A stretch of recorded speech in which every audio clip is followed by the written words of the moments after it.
Well, hello, Tyler and Katie. Congratulations on finally pulling the trigger and getting this wedding thing all done. It's very nice, and congratulations to you both. Hope things work out well, and may you be happy for many, many, many, many years. So, on the deal of weddings, sometimes people get stuff that are kind of pretty for the house and other things. So I decided, and Mrs. B took care of all that, so I'm sure there's something that's really nice for the house. But I decided that you needed something to kind of help get some work done. So what we have here, we went into the McCullough Power Sock collection, and here we go. This is a McCullough 110, or 1010, excuse me, automatic. And it's one of my collection, and it's probably the newest one in my collection, actually. And it's, but it's still probably 1978 vintage, something like that. And when I kind of thought about this, Tyler, I remembered when you were probably 9 years old or thereabouts, and I had you and Hunter out in the garage, and I gave you a screwdriver, a power screwdriver, and some screws, and you were farting around with it and playing and having a good time, and your dad was a little concerned that boys shouldn't be out playing unsupervised with those kind of toys. So anyway, so I figured now that you're a big boy and Katie's a big girl, you need a toy to go along with it. But this really isn't a toy. This is a no-shit chainsaw, Tyler. It's not really the some of the plastic junk you buy at Home Depot or Lowe's or whatever. This is some good old American iron. So let me give you a little bit of a tour here, and then I'll show you out on the, I'll take it outside and start it up.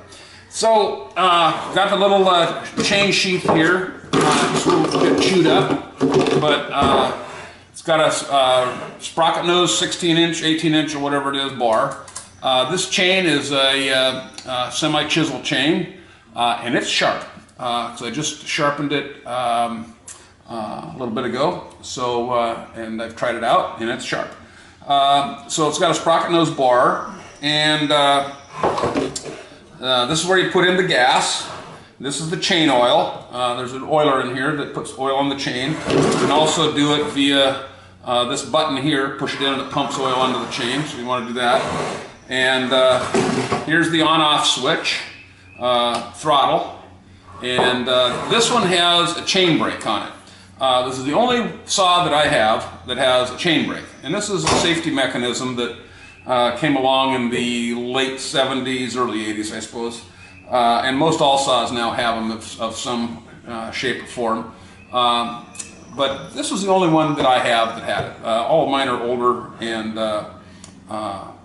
so I thought this would probably be appropriate for you. Anyway, because if something happens and it kicks up, that brake goes like that, then it stops the chain. So it just doesn't cut quite as much of your arm off when you do it that way. Anyway, there's a couple of things. You'll see right here, there's no screen in there, and that's one of the things that this side is missing, that screen, but it's basically a sawdust guard. If you're not going to be cutting timber all day long, which I don't think you're going to be doing, you'll be fine. It just kind of keeps the dust out of the flywheel there. So, let's see. Over here on this side, so as I said, here's the on-off switch.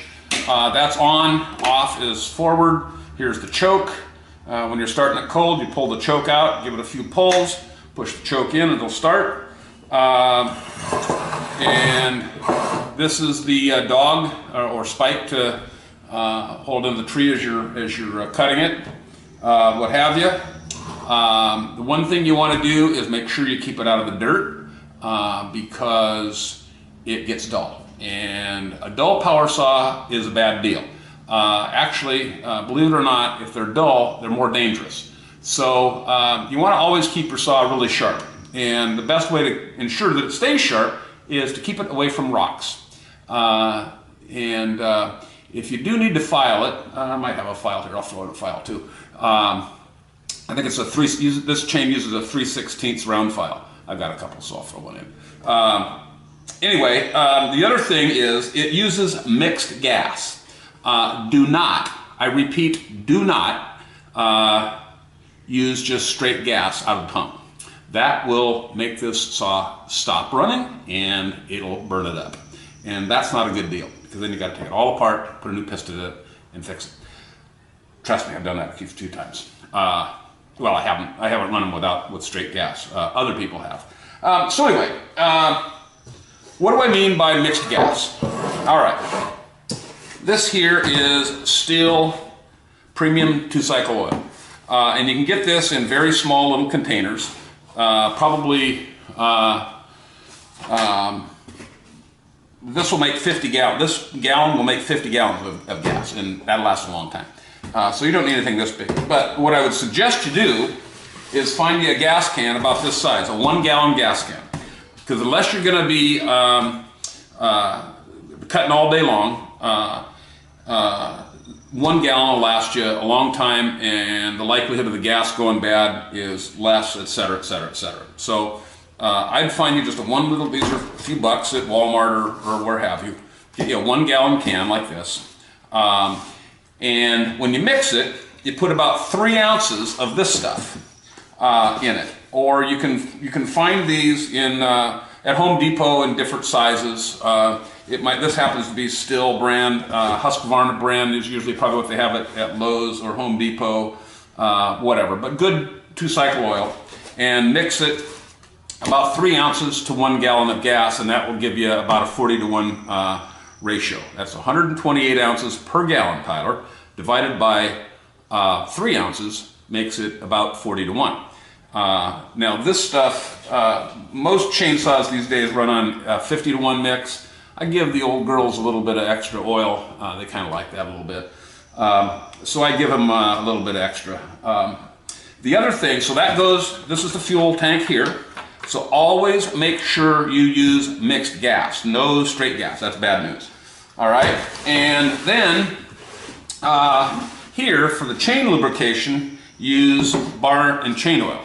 Do not, I repeat, do not use this kind of oil, bar and chain oil, to mix with the gas. That's a bad thing. That will also burn your saw out. So you can buy this stuff, bar and chain oil at Lowe's, or probably at a quart. This happens to be a gallon, and this will last a long time.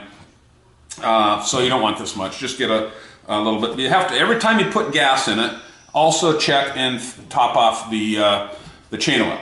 Okay, so that's a good thing. What else we got?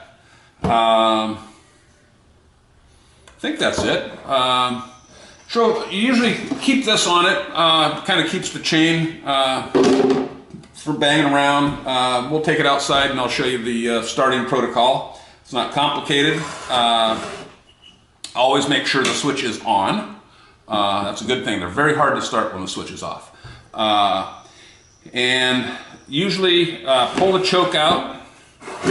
Choke's right here, as I said, on the right-hand side of the throttle. Pull that out. Give it a couple quick tugs on the rope. Now, what I mean by quick tugs, I mean a quick tug. I mean, whoa, started right up. How about that? That was a quick tug. You don't go, you don't want to do that. You got to pull it quick. I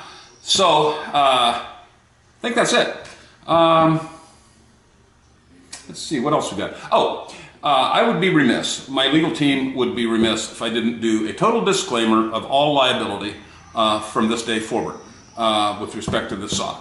Not that it's gonna, if you treat it well, it'll treat you well.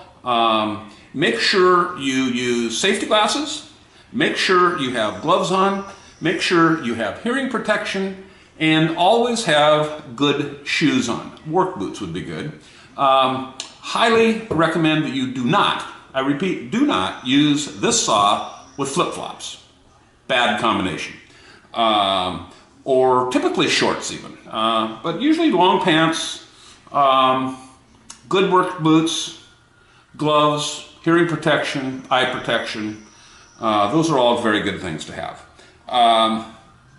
And with that, if you do as I just explained, and use good oil and premium gas, no regular gas, premium gas, all right? Costs another extra 25 cents a gallon or so. but use premium gas because there's far less ethanol in it and it's just better stuff. And if it sits around a while, it's less likely to muss up the carburetor. So use premium gas. If you do all that, this saw, I guarantee, will be running when you and Katie have little Bambinos and they become big Bambinos and they're off, and you can then give the saw to them and they can come and clean your yard up when all the trees fall down or leaves and this fall and this, that, and everything. Okay? So, again, congratulations. We'll go outside and start this up a little bit. And best wishes to you both. Be safe. Not only with this, but other stuff too. You know what I mean? Okay, so party on, Garth. We'll talk to y'all later. Congratulations again. Best wishes to you both. And may you have a long and prosperous marriage. All right. Be good. See ya.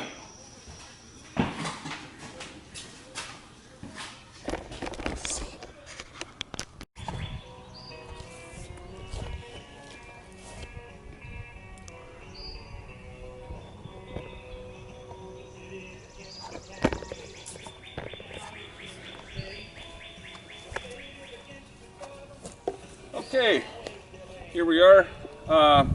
Like I said, we've got the cover on it here, so we'll take that off. It's always a good idea to put that on. It kind of keeps the chain from getting banged around and stuff when you throw it in the back of your pickup or throw it on the garage floor or whatever. So anyway, as I said here, this is the choke. This is the on-off switch. Forward is off, and it says that right here. Back is on, run, and like I said earlier, you can put the choke on. There's another little feature here that has the, this is a trigger lock right here, and if you're having difficulties pulling it, some guys do when they're kind of new to this stuff, pull it quick, what have you. Don't need to pull it clear out like this, that'll pull the cord out, don't want to do that. So what we're going to do here is we're going to give her, got the choke on, out rather, switch is on, and we'll give it a few pulls with the choke out, and then we'll put it in. So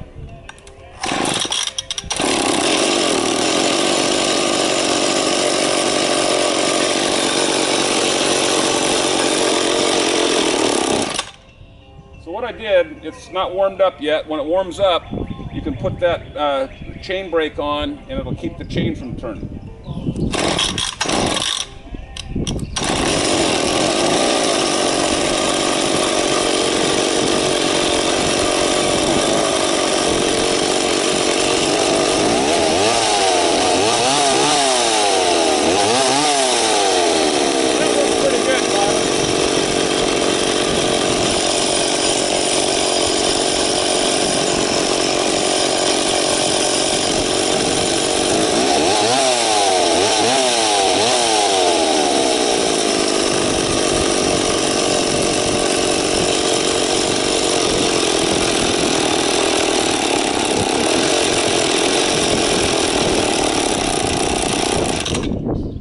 Yeah, like I said earlier, until it gets warmed up, when you put the chain brake on, it probably won't idle as well with the chain brake on as with it off. This is tuned up pretty good. The low speed idle is all right, so you really don't need to have the chain brake on.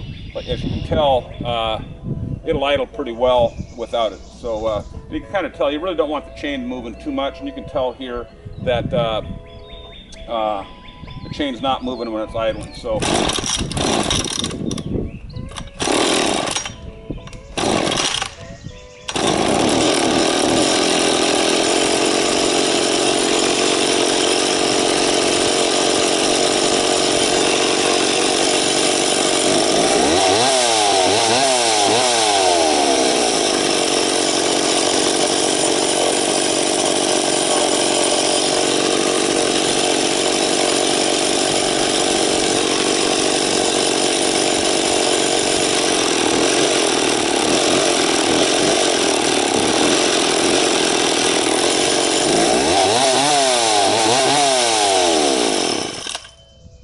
There you go.